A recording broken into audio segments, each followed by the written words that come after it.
La rénovation d'une cuisine à Montréal avec Jannick de Linéaire Entrepreneur Général. Bienvenue au podcast Linéaire avec Jannick. Tout sur la construction, la rénovation et l'immobilier dans le Grand Montréal. Avec plus de 15 ans d'expérience, on vous guide sur les bonnes pratiques. L'endroit idéal pour obtenir des conseils, des informations hebdomadaires sur la construction, la rénovation et l'immobilier du Grand Montréal. Une initiative pour mieux bâtir. Je suis votre hôte Jannick Fauteux, cofondatrice et directrice de Linéaire Entrepreneur Général. Et aujourd'hui, on aborde le sujet de la rénovation de cuisine à Montréal, mais aussi où va votre argent lors d'une rénovation de cuisine. Alors, aujourd'hui, dans l'épisode, on aborde le sujet de la rénovation de cuisine et où l'argent se rend lors de cette rénovation-là. Donc, il y a vraiment plusieurs secteurs qu'on va aborder chacun d'eux. Il y a les armoires, les comptoirs, la plomberie, l'électricité, l'éclairage, les finitions, les électros, hein? Parce on rénove pas une cuisine sans électro. On peut utiliser les vieux, mais souvent les gens aiment ça avoir un petit nouveau dada. La main-d'œuvre, la gestion de projet, les imprévus. Alors, comment qu'on partage tout ça en termes de budget? Alors, on commence. Où va votre argent? Rénover une cuisine dans le Grand Montréal représente souvent un investissement de plusieurs dizaines de milliers de dollars. Donc, c'est quand même un investissement majeur, entre 20 et 60 000 dollars selon la taille du projet. C'est sûr qu'il y a toujours possibilité d'aller encore plus haut et plus gros que 60 000 quand vient le temps de rénover une cuisine. Ça dépend du pied carré, ça dépend des matériaux qu'on va utiliser, de la finition, des électros qu'on veut y mettre, de l'espace qu'on a. Donc, c'est important de bien comprendre comment qu'on répartit chacun des dollars pour faire évidemment un choix éclairé et avoir le moins de mauvaises surprises possible. Donc, on va décortiquer le tout. Les armoires, donc les caissons, les portes d'armoire, les poignées, la quincaillerie, les pentures, on parle de 30 à 40 du budget total d'une rénovation de cuisine. Donc, les armoires sont presque toujours la plus grosse dépense d'une cuisine. Pourquoi? Ben parce que est-ce que ça va être du préfabriqué, du thermoplastique, la finition, du gros bois, la mélamine, du laqué. Donc, c'est vraiment, vraiment de un à l'autre qui va vraiment. C'est selon les produits qu'on va utiliser à la toute fin qui va vraiment décider combien que ce budget-là va avoir. Mais c'est souvent le plus gros parce que c'est ce qui prend le plus de place. Donc, concrètement, sur une cuisine de 40 000, comme par exemple, c'est pas rare de voir que 12 à 16 000 va être consacré uniquement aux armoires. Est-ce que vous voulez des armoires de pleine grandeur? Vous voulez des fillers qui vont remplacer certains petits endroits? Est-ce que, comme tantôt je parlais, des matériaux de finition? Tout ça est à prévoir. Donc, premièrement, j'aimerais réitérer quelque chose qu'on a discuté dans les podcasts, les balados précédents. C'est toujours important d'avoir un plan de plancher pour être en mesure de bien définir ce qu'on veut avoir dans notre cuisine. Et on doit aussi savoir c'est quoi la grandeur, notre espace disponible. Alors, on continue. Le comptoir est à environ 10 à 15 du budget. Donc, est-ce qu'on a un comptoir, deux comptoirs, trois comptoirs? Est-ce qu'on a un îlot où on va avoir un comptoir? Est-ce que ça va être du stratifié, de la mélamine? Est-ce que ça va être un comptoir plus populaire comme de la pierre, du quartz, du marbre? Est-ce qu'on va dans du granit, les surfaces solides, la porcelaine, du béton? Est-ce que ça va être un beau béton flatté on veut mettre sur notre comptoir? Donc, le comptoir est 10 à 15 du budget. Le prochain, le numéro 3, on parle de plomberie. C'est sûr que si on prend la cuisine existante, on fait une rénovation de maison et on prend la cuisine existante et on ne change pas les choses de place. Souvent, la plomberie va avoir un moins grand coût que si on déplace.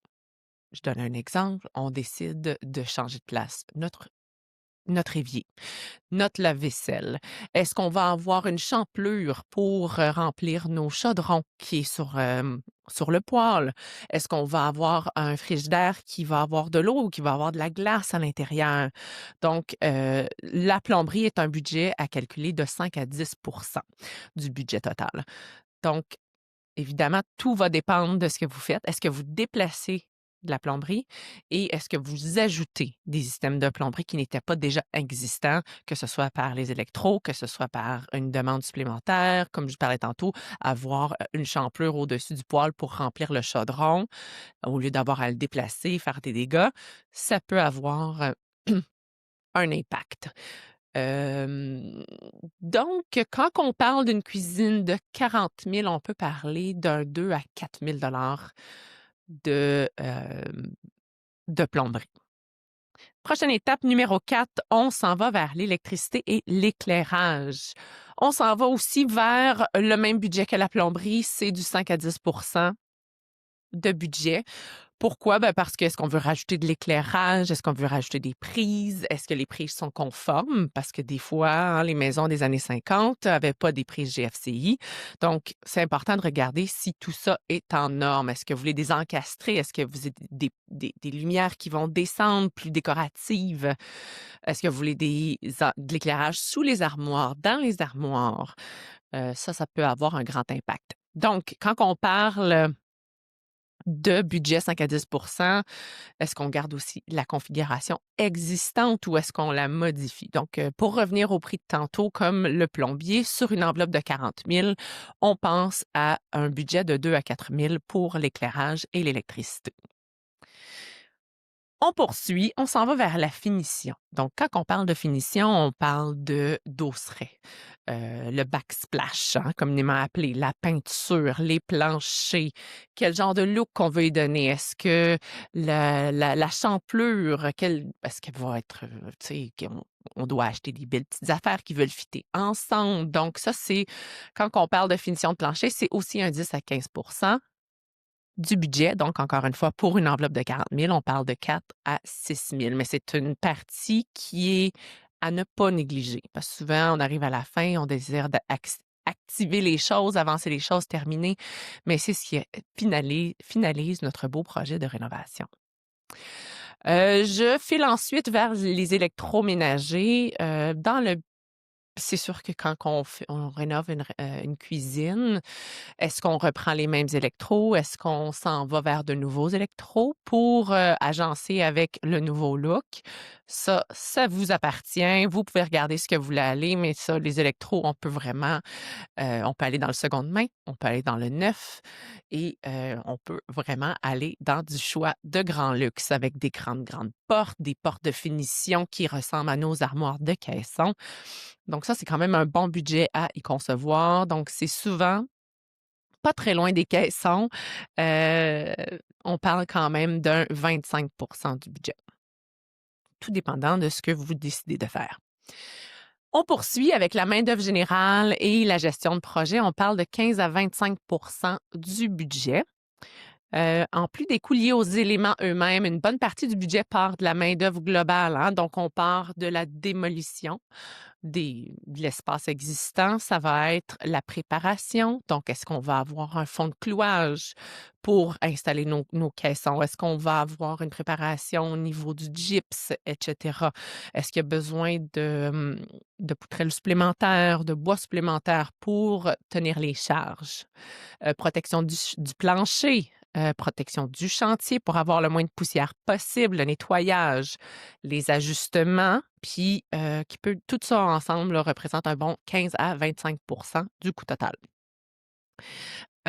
Puis on n'a pas compté à travers ça si on a besoin de revoir la structure. Donc, si on touche des murs porteurs, c'est quand même important d'aller voir un ingénieur à ce niveau-là. Mais ça, c'est pas compris dans ce dont on parle aujourd'hui. Évidemment, on arrive au dernier point, qui sont les imprévus. C'est toujours important de prévoir un 5 à 10. Pourquoi? Parce que quand on fait une démolition, on en a parlé avec Will dans un dernier balado, on ouvre les murs et on ne sait pas ce qu'il y a derrière. On est quand même dans une cuisine où il y a de l'eau, où il peut y avoir de l'humidité. Donc, est-ce qu'il y a de la moisissure? Est-ce que les rénovations existantes ont bien ou mal été faites? Donc, un 10 à 15 c'est jamais mauvais de prévoir parce qu'on ne sait jamais où on peut s'en aller quand on parle de rénovation. Alors, pour répartir les coûts d'une cuisine de 40 000, voici un exemple un peu simplifié. On parle une gamme de 40 000, on parle d'un esprit, évidemment, au Québec. Armoire 30 à 40 comptoir 10 à 15 plomberie et électricité 5 à 10 finition 10 à 15 main-d'œuvre et gestion 15 à 25 et imprévu 5 à 10. Et on ajoute à tout ça les électros. Donc, évidemment, les pourcentages dépassent les 100 là, donc, puis tout dépendant aussi les matériaux de finition, comme on mentionnait au tout début, qu'on décide de choisir. Est-ce qu'on s'en va dans le plus bas de gamme, le milieu de gamme ou le haut de gamme? Est-ce que ça va être pour nous? Est-ce que ça va être pour un logement qu'on va louer? Ou est-ce que ça va être pour des gens de la famille à qui on veut faire inclure dans notre nouvelle maison? Alors voilà, si vous avez des questions, n'hésitez pas à nous contacter. Vous pouvez visiter notre site internet au www.linéaireconstruction.com. Si vous avez besoin de conseils et d'informations pour vos projets actuels ou futurs, abonnez-vous sur notre chaîne pour ne rien manquer. C'est tout pour nous pour aujourd'hui. Consultez mieux, planifiez bien. À bientôt.